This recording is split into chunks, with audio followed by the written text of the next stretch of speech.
Hi, welcome to today's video. As you can see, as weather has changed, it's now appropriate to the season. Before it was pretty warm for quite a while, which was nice, but now grass has finally stopped growing.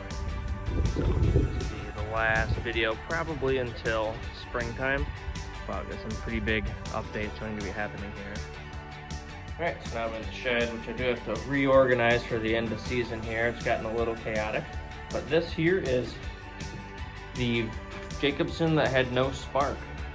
As you can see, things have changed on this mower.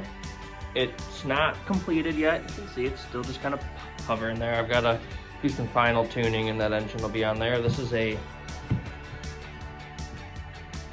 Honda GX160.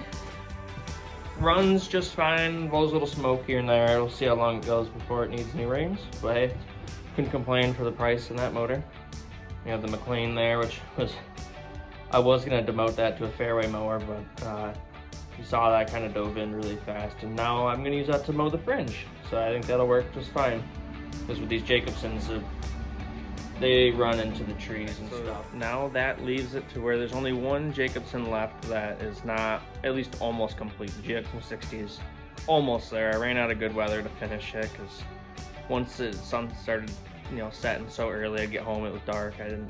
I didn't really get to finishing that project, but it's very, very close. It's got to grind the engine plate and it'll be done. And then there's just that one left that I robbed the bed knife off of, and the adjusters, all that's missing now. So I got to order all those parts, which it is kind of expensive. It's almost what I paid for the complete set of mowers, but I did expect these to be pricey to fix when it came to the Jacobson side. So I will be ordering those, getting that set up. And then I don't know what to do about the engine. It's getting replaced. I don't know what I'm putting in it yet though. I got the Briggs and the GX160 from work. They were really, really cheap because they were sitting on the back rack for a couple of years, and we started scrapping a bunch of stuff, and those were on the list to be scrapped. So, hey, why not? I'll see if they run and I'll put them on my mowers. So I bought those for next to nothing, but there's no more left. They're all gone.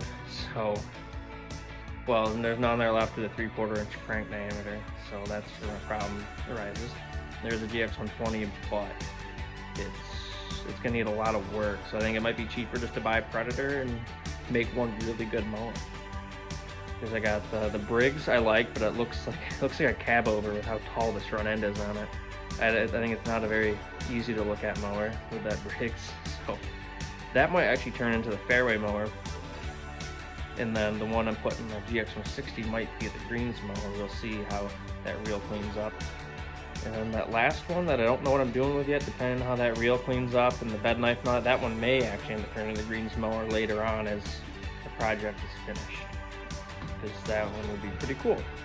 But yeah, that's the update on the mowers. Thought I'd wrap that up in today's video too. The McLean's here, it'll be on the fringe. And the other Jacobsons, I'm gonna bounce them around and see which one I like where. Right now they're working well, but the 2-cycle one, also the 2-cycle one that's running will stay the way it is until it gives me a huge problem. Because I think it's cool to have at least one that's, it's original. So I'm not a huge die-hard keep it original person. I like functional. So, once that engine gives up, I'm going to pull it off and replace it with a 4-cycle because they're easy to work on. Parts are cheap and everywhere. I don't have to search eBay for parts on those things. So yeah, that is the mower update, and then I'll do an update on the green. There's some pretty big changes happening there. Here is the final walkthrough of my little fairway. I think I might alter this next year too. It is kind of nice, but so I put this weird little rough patch. It's kind of like a bunker, but I don't think I like the way it looks anymore, so I think that'll be going away. Here's the green. It doesn't look that pretty on camera at the moment. There's a lot of worm castings and it's starting to go dormant. Well, worm castings is way worse on camera, I promise. But it's mowed at 5/16, and you see I have a new flag stick. This is a number 7 flag. And there's the full scaled aluminum cup. Before, the cups that I bought was some cheap one on Dick's. This one came from the local golf course. I am actually lucky enough that the local superintendent is a very nice guy. I happened to run into him at my work and get the hydraulic hose made. Then we started chatting, and next thing you knew, he offered me this flag, cup, and all sorts of other equipment and gauges. He's a very nice guy. Very lucky that he's working with me. And he gave me some insight on my green, and he said what I figured he would say. Because of the way I started this progress, it was kind of like half-baked. I scalped that small section, and then I just kept mowing it and dethatching it and top dressed it. He said if I want the green to be a legitimate putting green, I should just till it up and start from scratch again, which kind of, you know, I expected that.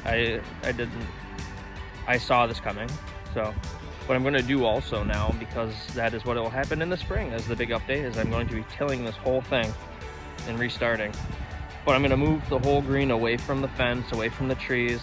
I'm going to move it over here a little bit more, like probably move it 5 or 6 feet this way.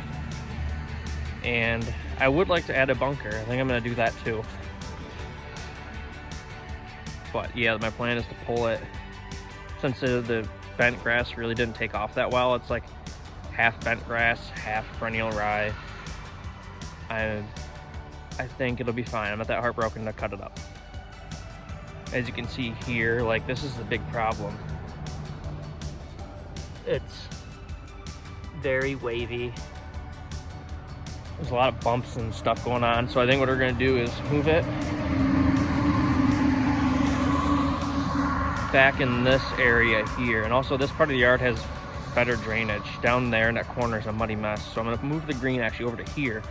So then if you go long, then you'll just end up, you know, near the fence, and you can actually chip back to the green. So I think that'll be cool. Move it, you know, this way quite a ways.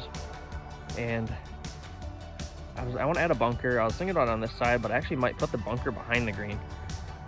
Kind of slow the ball down from going through the fence like it has been.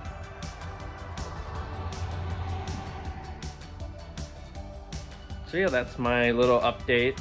Hop back in the shed here. It's a little bit warmer. There's no little breeze or anything. But yeah, the Jacobsons are, I do not regret buying them one bit. That was an awesome decision on my part. I went back and forth on them for months. I mean, it was like